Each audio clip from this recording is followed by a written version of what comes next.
আহক আমি আজিৰ পৰা প্ৰস্তুতি লওঁ 2025 চনৰ গ্ৰেড 3 গ্ৰেড 4 পৰীক্ষাৰ বাবে।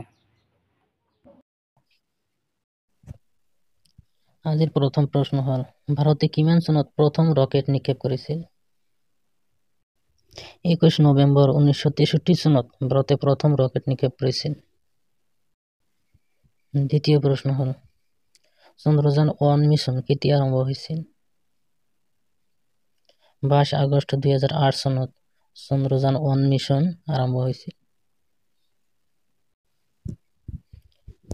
চন্দ্ৰযান 2 কেতিয়া আৰম্ভ হৈছিল? 22 জুলাই 2019 চনত চন্দ্ৰযান 2 আৰম্ভ হৈছিল। চন্দ্ৰযান 3 মিছন কেতিয়া উৎক্ষেপণ কৰা হৈছিল? 14 জুলাই 2023 চনত চন্দ্ৰযান মিছন উৎক্ষেপণ কৰা হৈছিল। চন্দ্ৰযান 3 মিছন কোন ঠাইৰ পৰা উৎক্ষেপণ কৰা হৈছিল? শ্ৰীহৰিকোটা সতীশ ধাৱান মহাকাশ কেন্দ্ৰৰ পৰা। আজিৰ 6 নম্বৰ প্ৰশ্নটো হ'ল কোনটো ৰকেটৰ সহায়ত চন্দ্ৰযান 3 উৎক্ষেপণ কৰা হৈছিল? LVM-3-M4 ৰকেটৰ সহায়ত চন্দ্ৰযান 3 উৎক্ষেপণ কৰা হৈছিল। চন্দ্ৰযান 3 মিছন কোনে আৰম্ভ কৰিছিল? ভাৰতৰ ইছৰোৰ বৈজ্ঞানিকসকলে চন্দ্ৰযান 3 মিছন আৰম্ভ কৰিছিল। আজিৰ 8ম প্ৰশ্নটো হ'ল চন্দ্ৰযান 3 ক'ত অৱতৰণ কৰিছিল? চন্দ্ৰযান 3 চন্দ্ৰৰ দক্ষিণ মেৰুত অৱতৰণ কৰিছিল। ইছৰোৰ বৰ্তমান অধ্যক্ষ কোন? ইছৰোৰ বৰ্তমান অধ্যক্ষ হ'ল এছ সোমনাথ। বৰ্তমান ইছৰোৰ অধ্যক্ষ। চন্দ্ৰযান 3 মিছনৰ লেণ্ডাৰখনৰ নাম কি? ইয়াৰ সঠিক উত্তৰ হ'ল চন্দ্ৰযান 3 মিছনৰ লেণ্ডাৰখনৰ নাম হ'ল বিক্ৰম। চন্দ্ৰযান 3 মিছনৰ ৰভাৰখনৰ নাম কি? চন্দ্ৰযান 3 মিছনৰ ৰভাৰখনৰ নাম হ'ল প্ৰজ্ঞান।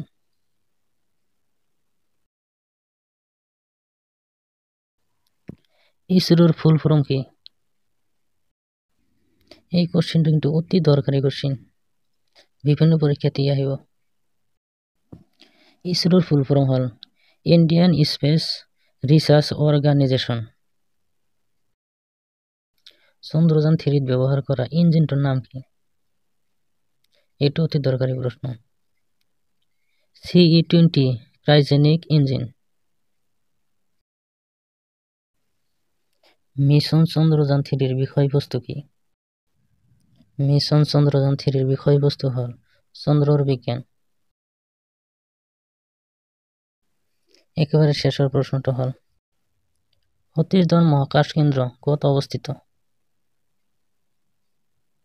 শ্ৰীহৰিকোটাত সতীশ ধাৱান মহাকাশ কেন্দ্ৰ অৱস্থিত। যদি অপশ্যনত হৰিকোট নাথাকে তেন্তে অন্ধ্ৰ প্ৰদেশ হ'ব, কাৰণ অন্ধ্ৰপ্ৰদেশেৰ শ্ৰীহৰিকোটাত সতীশ ধাৱান মহাকাশ কেন্দ্ৰ অবস্থিত। আমাৰ এই ভিডিঅ'বিলাক লাইক কমেণ্ট কৰি দিব আৰু আমাৰ এই চেনেলটো ছাবস্ক্ৰাইব কৰি ৰাখিব। ধন্যবাদ। শিশু শ্ৰমিক আইন কেতিয়া প্ৰণয়ন কৰা হৈছিল? ইয়াৰ শুদ্ধ 1986 চনত। চিপকো আন্দোলন কেতিয়া আৰম্ভ হৈছিল? 1972 চনত। বন সংৰক্ষণ আইন কোন চনত প্ৰৱৰ্তন কৰে? উত্তৰ 1980 চনত। কিমান চনত আমেৰিকাই জাপানৰ হিৰোশ্বিমা আৰু নাগাসাকিত পাৰমাণৱিক বোমা পেলায়? 1985 চনত। কুশল কোঁৱৰক কেতিয়া ফাঁচি দিয়া হৈছিল? 15 জুন 1943 চনত। অসমীয়া ভাষা উন্নতি সাধনী সভাৰ জন্ম কেতিয়া হৈছিল? 15 আগষ্ট 1888 চনত। মণিৰাম দেৱানক কেতিয়া ফাঁচি দিয়া হৈছিল? 26 ফেব্ৰুৱাৰী 1858 চনত। চেঁচামুখৰ যুদ্ধ কিমান চনত সংঘটিত হৈছিল? 1523 চনত। মানে কেতিয়া অসম আক্ৰমণ কৰিছিল? মানে তিনিবাৰ অসম আক্ৰমণ কৰিছিল। প্ৰথম 1817 চনত, দ্বিতীয় 1819 চনত, তৃতীয় 1821 চনত। এই তিনিবাৰ অসম আক্ৰমণ কৰিছিল। চুকাফাই কেতিয়া চৰাইদেউত স্থায়ী ৰাজধানী ভেটি স্থাপন কৰে? 1223 খ্ৰীষ্টাব্দত। অসমত কেতিয়া দাস প্ৰথা বিলোপ কৰা হয়? 1843 চনত। মুছলমানে কেতিয়া প্ৰথম অসম আক্ৰমণ কৰিছিল? 1206 খ্ৰীষ্টাব্দত। কোন চনত মোৱামৰীয়া বিদ্ৰোহ আৰম্ভ হৈছিল? 1769 চনৰ পৰা। অসম ইতিহাসত বিখ্যাত বৰলী যুদ্ধ কোন চনত সংঘটিত হৈছিল? 1638 চনত। শৰাইঘাটৰ যুদ্ধ কিমান চনত সংঘটিত হৈছিল? 1671 চনত। অসমীয়াৰ স্বাভিমান গামোচা কেতিয়া GI টেগ সন্মান লাভ কৰে? 2022 চনত। অসমত 8.7 ৰিক্টাৰ স্কেলত প্ৰবল ভূমিকম্প কেতিয়া হৈছিল? 1997 চনত। অসমত প্ৰথম খনিজ তেলৰ খনন কাৰ্য কেতিয়া আৰম্ভ হয়? 1889 চনত। অসমত প্ৰাদেশিক কংগ্ৰেছ কমিটি কোন চনত গঠন কৰা হয়? 5 জুন 1921 চনত। অসমত ৰাষ্ট্ৰপতি শাসন কেতিয়া বলবৎ কৰা হয়? অসমত ৰাষ্ট্ৰপতিৰ শাসন প্ৰথম 1969 চনত, দ্বিতীয় 1981 চনত, তৃতীয় 1982 চনত, চতুৰ্থ 1990 চনত। এই চাৰিবাৰ অসমত ৰাষ্ট্ৰপতি শাসন বলবৎ কৰা হয়। কোন চনত ডিগবৈত খাৰুৱা তেল আৱিষ্কাৰ কৰা হৈছিল? 1889 চনত। গুৱাহাটী চাহ নিলাম কেন্দ্ৰটো কেতিয়া স্থাপন কৰা হৈছিল? 1970 চনত। অসমৰ শিলঘাটত থকা মৰাপাটৰ কাৰখানাটো কোন চনত স্থাপন কৰা হৈছিল? 1970 চনত। অসমত প্ৰথম ৰেলপথ কেতিয়া আৰম্ভ কৰা হয়? 1882 চনত। অসমত চাহ গছ কেতিয়া আৱিষ্কাৰ হয়? 1823 চনত। অসমত প্ৰথমটো তেল শোধনাগাৰ কেতিয়া স্থাপন কৰা হয়? 1901 চনত ডিগবৈত। বিশ্বৰ প্ৰথম চাহ গৱেষণা কেন্দ্ৰ কেতিয়া স্থাপন কৰা হয়? 1911 চনত যোৰহাটৰ টকলাইটি স্থাপন হৈছিল। গুৱাহাটীৰ নুনমাটি তেল শোধনাগাৰ কেতিয়া আৰম্ভ হৈছিল? 1961 চনত। অসমৰ কাজি নেমুৱে কেতিয়া GI টেগৰ স্বীকৃতি লাভ কৰে? 2020 চনত। অসম চৰকাৰে কেতিয়া ৰাজ্যিক পৰিবহণ ব্যৱস্থাৰ শুভ আৰম্ভ কৰে? 1948 চনত। অসমৰ সৰ্বপ্ৰথম কেতিয়া জাহাজ চলিবলৈ লয়? 1849 চনত। অসম ৰাজ্যিক সমবায় এপেক্স বেংকটো কোন চনত স্থাপন কৰা হৈছিল? 1948 চনত। অসমত বিত্তীয় নিগম কেতিয়া স্থাপিত হৈছিল? 1954 চনত। উত্তৰ পূব পৰিষদ কেতিয়া গঠন কৰা হৈছিল? 1972 চনত। বঙাইগাঁও তেল শোধনাগাৰ কেতিয়া স্থাপিত হৈছিল? 1962 চনত। অসম গ্ৰামীণ বিকাশ বেংক কেতিয়া স্থাপন কৰা হৈছিল? 2006 চনত। নুমলীগড় তেল শোধনাগাৰ কেতিয়া স্থাপিত হৈছিল? 1999 চনত। কিমান চনত দাস বংশ প্ৰতিষ্ঠা হৈছিল? 1206 খ্ৰীষ্টাব্দত। তাইমুৰে কেতিয়া ভাৰত আক্ৰমণ কৰিছিল? 1398 খ্ৰীষ্টাব্দত। পানিপথৰ যুদ্ধ কেতিয়া হৈছিল? পানিপথৰ প্ৰথম যুদ্ধ হৈছিল 1526 চনত। দ্বিতীয় যুদ্ধ হয়েছিল 1556 সনত আর তৃতীয় যুদ্ধ হয়েছিল 1761 সনত। সুলতান মাহমুদে প্রথম কেতিয়া ভারত আক্রমণ করেছিল? 1001 খ্রিস্টাব্দত। পলাশী যুদ্ধ কিমান সনত সংঘটিত হয়েছিল? 1757 সনত। জালিয়ানওয়ালাবাগৰ হত্যাকাণ্ড কিমান চনত সংঘটিত হৈছিল? 13 এপ্ৰিল 1919 চনত। অসহযোগ আন্দোলন কেতিয়া আৰম্ভ হৈছিল? 1920-21 চনত। ভাৰতীয় সংবিধান কেতিয়াৰ পৰা কাৰ্যকৰী কৰা হয়? 26 জানুৱাৰী 1950 চনৰ পৰা। প্ৰথম ভাৰতীয় সংবিধান সভা কেতিয়া অনুষ্ঠিত হৈছিল? 9 ডিসেম্বর 1946 চনত।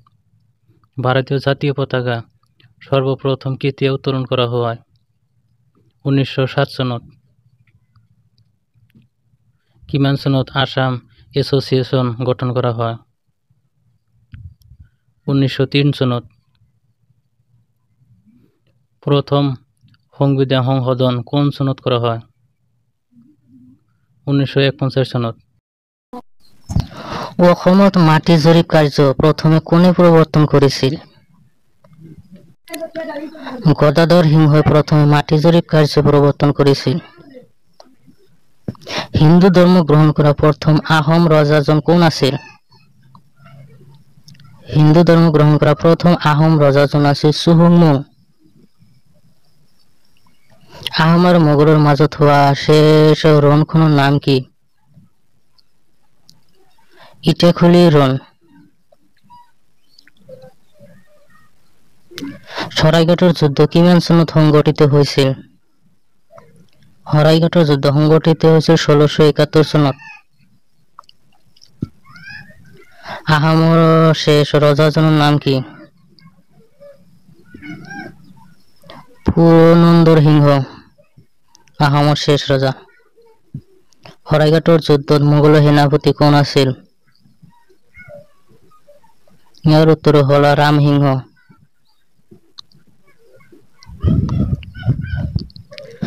কোনে প্ৰথমে অসমীয়া ভাষা সাহিত্য ভাষা ৰূপে স্বীকৃতি দিছিল? দুৰ্লভ নৰনাৰায়ণে। কাৰ ৰাজত্বকালক অসম বুৰঞ্জীত সোণোৱালী যুগ বুলি কোৱা হয়? নৰনাৰায়ণৰ ৰাজত্বকালক। চুতীয়াসকলৰ উপাস্য দেৱতা কোন আছিল? চুতীয়াসকলৰ উপাস্য দেৱতা আছিল কুবেৰ। প্ৰথম অসমীয়া চাহ খেতিয়ক জন কোন? প্ৰথম অসমীয়া চাহ খেতিয়কজন হ'ল মণিৰাম দেৱান। ইয়াণ্ডাবু সন্ধি কেতিয়া স্বাক্ষৰিত হৈছিল? ইয়াণ্ডাবু সন্ধি স্বাক্ষৰিত হৈছিল 1826 চনত। কোচ বংশ প্ৰতিষ্ঠাতা কোন আছিল? বিশ্বসিংহ কোচ বংশৰ প্ৰতিষ্ঠাতা আছিল। বৰ্মন বংশৰ শ্ৰেষ্ঠ ৰজাজন কোন আছিল? ভাস্কৰ বৰ্মন। চুকাফাই প্ৰথমে ক'ত ৰাজধানী পাতিছিল? চৰাইদেউত প্ৰথমে চুকাফাই ৰাজধানী পাতিছিল। স্বৰ্গদেউ উপাধি লাভ কৰা প্ৰথম আহোম ৰজাজন কোন আছিল? চুহুংমুং। অতি কম বয়সৰ আহোম ৰজাজনৰ নাম কি? চুলিকফা অতি কম বয়সৰ ৰজা আছিল। শিৱসাগৰত কাৰেংঘৰ কোনে সজাইছিল? ৰজা স্বৰ্গদেউ ৰাজেশ্বৰ সিংহই। কাৰ দিনত চীনা পৰিব্ৰাজক হিউ এন চাং অসমলৈ আহিছিল? কুমাৰ ভাস্কৰ বৰ্মনৰ দিনত। আহোমৰ প্ৰথম ৰাজধানী ক'ত আছিল? আহোমৰ প্ৰথম ৰাজধানী আছিল চৰাইদেউত।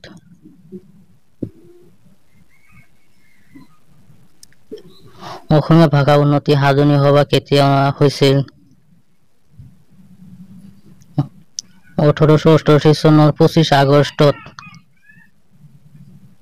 অসমীয়া সাহিত্য সংস্কৃতিৰ প্ৰাণপুৰুষ বুলি কাক কোৱা হয়? অসমীয়া সাহিত্য সংস্কৃতিৰ প্ৰাণপুৰুষ বুলি শ্ৰীমন্ত শংকৰদেৱক কোৱা হয়। টপোগ্ৰাফি অফ আসাম নামৰ গ্ৰন্থখন কোনে লিখিছিল? জন মেককছে লিখিছিল। এ জিঅ'গ্ৰাফিকেল স্কেটছ অফ আসাম নামৰ গ্ৰন্থখন কোনে লিখিছিল? উত্তৰ পিটাৰ বেট। পাল বংশৰ প্ৰথম ৰজা কোন আছিল? পাল বংশৰ প্ৰথম ৰজা আছিল ব্ৰহ্মপাল। বৈষ্ণৱ ধৰ্মৰ মূল দেৱতাগৰাকীৰ নাম কি? বৈষ্ণৱ ধৰ্মৰ মূল দেৱতাগৰাকীৰ নাম হ'ল ভগৱান শ্ৰীকৃষ্ণ। কোচ বংশৰ শ্ৰেষ্ঠ ৰজাজনৰ নাম কি? নৰনাৰায়ণ আছিল কোচ বংশৰ শ্ৰেষ্ঠ ৰজা। প্ৰথম মোৱামৰীয়া বিদ্ৰোহৰ সময়ত আহোম ৰজা কোন আছিল? লক্ষ্মীসিংহই আছিল আহোম ৰজা।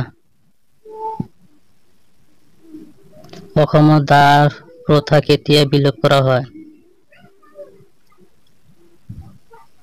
1843 চনত অসমত দাস প্ৰথা বিলোপ কৰা হয়। কিমান চনত মোৱামৰীয়া বিদ্ৰোহ আৰম্ভ হৈছিল? 1769 চনৰ পৰা। মূলা গাভৰু কোন আছিল? ফ্ৰা-চেং-মুং বৰগোহাঁইৰ পত্নী আছিল মূলা গাভৰু। মিচিংসকলৰ প্ৰাচীন কৃষি উৎসৱৰ নাম কি? আলি আই লৃগাং মিচিংসকলৰ প্ৰাচীন কৃষি উৎসৱ। ব্ৰিটিছ শাসনৰ বিৰুদ্ধে প্ৰতিবাদ কৰা প্ৰথমজন আহোম ৰাজকোঁৱৰৰ নাম কি? গমধৰ কোঁৱৰ। চক্ৰ, মিছৱা আৰু লেথুন কোনটো জনগোষ্ঠীয়ে পালন কৰে? তিৱাসকলে পালন কৰে। ভাস্কৰ বৰ্মনক পিতামহ ভীষ্মৰ লগত তুলনা কৰা গ্ৰন্থখনৰ নাম কি? হৰ্ষচৰিত। চাওতালসকলে শৰৎকালত পালন কৰা উৎসৱটোৰ নাম কি? দাচাই উৎসৱ। আলি আই লৃগাং উৎসৱ কৰা নৃত্যটো কি কোৱা হয়? গুমৰাগ পাকচ। মেৱাৰৰ ৰাজবংশৰ বিখ্যাত ভক্তি গুৰুজনাৰ নাম কি? মীৰাবাই। বৰ্মন বংশৰ প্ৰথম ৰজা কোন আছিল? পুষ্য বৰ্মন। কোনজন ৰজাৰ মৃত্যুৰ লগে লগে বৰ্মন বংশৰ ৰাজত্ব অন্ত পৰিছিল? ভাস্কৰ বৰ্মন। শালস্তম্ভ বংশ প্ৰতিষ্ঠা কৰা ৰজাজনৰ নাম কি আছিল? শালস্তম্ভ। শংকৰদেৱে প্ৰচাৰ কৰা ধৰ্মটোৰ নাম কি? নাম ধৰ্ম। কোনজন ৰজাই কমতাপুৰত ৰাজধানী পাতি কমলেশ্বৰ উপাধি গ্ৰহণ কৰিছিল? উত্তৰ সন্ধ্যায়। বানাসুৰে প্ৰাচীন অসমৰ কোন ঠাইৰ শাসক আছিল? শোণিতপুৰৰ শাসক আছিল। অসমৰ প্ৰাচীনতম শাসকগৰাকীৰ নাম কি? অসমৰ প্ৰাচীনতম শাসকগৰাকীৰ নাম হ'ল মহিৰুংগ দানৱ। বুৰঞ্জী বিবেক ৰত্ন পুথিখনৰ লেখক কোন? মণিৰাম দেৱান। কোন সনত মানে প্রথম অসম আক্রমণ করেছিল? 1817 সনত মানে প্রথম অসম আক্রমণ করেছিল। রুদ্রসাগরের পুকুরি কোনে খন্দাইছিল? উত্তর লক্ষ্মীহিংহই। কোন গরাকী শাসকে কামরূপ নগর প্রতিষ্ঠা করে নতুন রাজধানী স্থাপন করে? ধর্মপালে। মনিরাম দেওয়ানক কেতিয়া ফাঁসি দিয়া হয়েছিল? 1858 চনৰ 26 ফেব্ৰুৱাৰীত। অসমৰ স্বাধীনতা সংগ্ৰামৰ ইতিহাসত প্ৰথমগৰাকী মহিলা শ্বহীদ কোন? মালতী মেম। মালতী মেম আছিল অসমৰ স্বাধীনতা সংগ্ৰামৰ ইতিহাসত প্ৰথমগৰাকী মহিলা।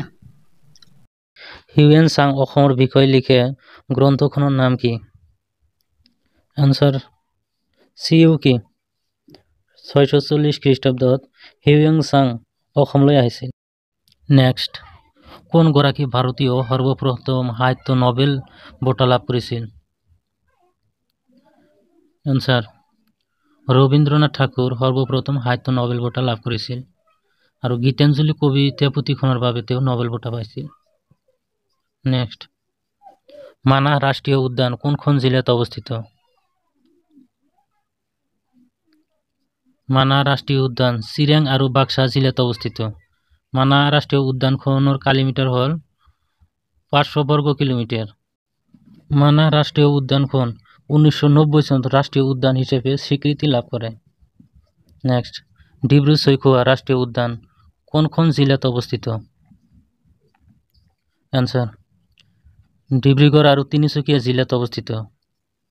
ডিব্ৰু-চৈখোৱা ৰাষ্ট্ৰীয় উদ্যানখন 1995 চনত অভয়াৰণ্য হিচাপে স্বীকৃতি লাভ কৰে আৰু 1999 চনত ৰাষ্ট্ৰীয় উদ্যান হিচাপে স্বীকৃতি পায়। মানাহ ৰাষ্ট্ৰীয় উদ্যানত বনৰীয়া ঘোঁৰা আৰু দেওহাঁহৰ বাবে বিখ্যাত।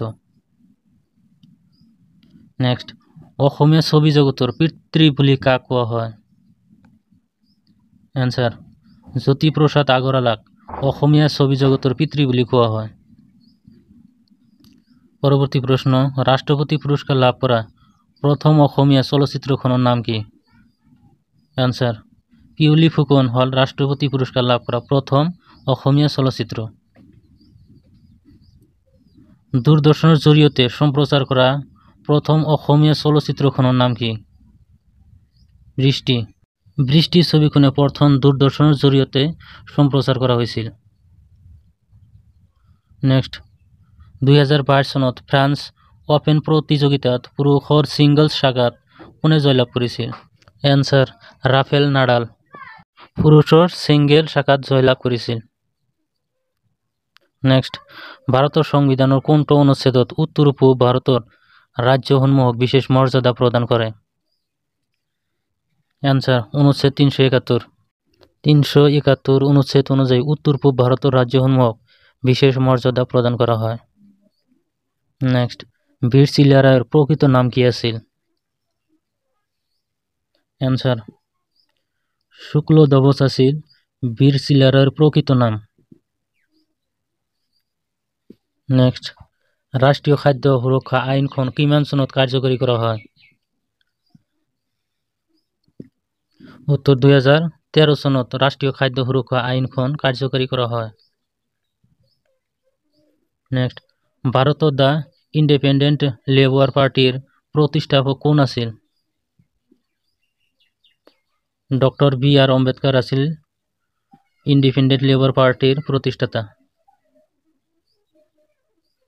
কোনজন ৰজাই যোৰহাটক আহোম ৰাজ্যৰ ৰাজধানী হিচাপে স্বীকৃতি দিছিল? স্বৰ্গদেউ গৌৰীনাথ সিংহই যোৰহাটক আহোম ৰাজ্যৰ ৰাজধানী হিচাপে স্বীকৃতি দিছিল। কোনগৰাকী সম্ৰাটে ভাৰতৰ গ্ৰেণ্ড ট্ৰাংক ৰোড নিৰ্মাণ কৰাইছিল? উত্তৰ শ্বেৰ শ্বাহ ছুৰী ভাৰতৰ গ্ৰেণ্ড ট্ৰাংক ৰোড নিৰ্মাণ কৰাইছিল। ভাৰতবৰ্ষত মোগল সাম্ৰাজ্যৰ প্ৰতিষ্ঠাতা কোন আছিল? এনচাৰ বাবৰ আছিল ভাৰতবৰ্ষৰ মোগল সাম্ৰাজ্যৰ প্ৰতিষ্ঠাতা। নেক্সট, কোন ঠাইত ভাৰতে প্ৰথমটো পাৰমাণিক আহিলাৰ পৰীক্ষণ কৰিছিল? পোখৰাণ। ৰাজস্থানৰ পোখৰাণ নামৰ ঠাইত ভাৰতে প্ৰথমটো পাৰমাণবিক আহিলাৰ পৰীক্ষণ চলাইছিল। নেক্সট, আইনজীবীদেৰ স্বৰ্গৰাজ্য বুলি কোন দেশৰ সংবিধান পৰিচিত? এনসাৰ, ভাৰতৰ সংবিধানখন আইনজীবীদেৰ স্বৰ্গৰাজ্য বুলি কোৱা হয়। পৰৱৰ্তী প্ৰশ্ন, কোন চনত ভাৰতৰ ভোটাধিকাৰৰ বয়স 21 বছৰৰ পৰা 18 বছৰ কৰা হয়? 1989 চনত ভাৰতৰ ভোটাধিকাৰৰ বয়স 21 বছৰৰ পৰা 18 বছৰ কৰা হয়। পৰৱৰ্তী প্ৰশ্ন, ভাৰতৰ সংবিধানে কিমানটা ভাষাক স্বীকৃতি প্ৰদান কৰে? আনসাৰ, 22টি ভাষাক ভাৰতৰ সংবিধানে সমান মৰ্যাদা প্ৰদান কৰিছে। পৃথিৱীৰ কোন ব্যক্তি সৰ্বপ্ৰথম চাঁদে পা ৰাখেন? আনসার, নীল আর্মস্ট্রং সর্বপ্রথমে চাঁদে পা রাখেন।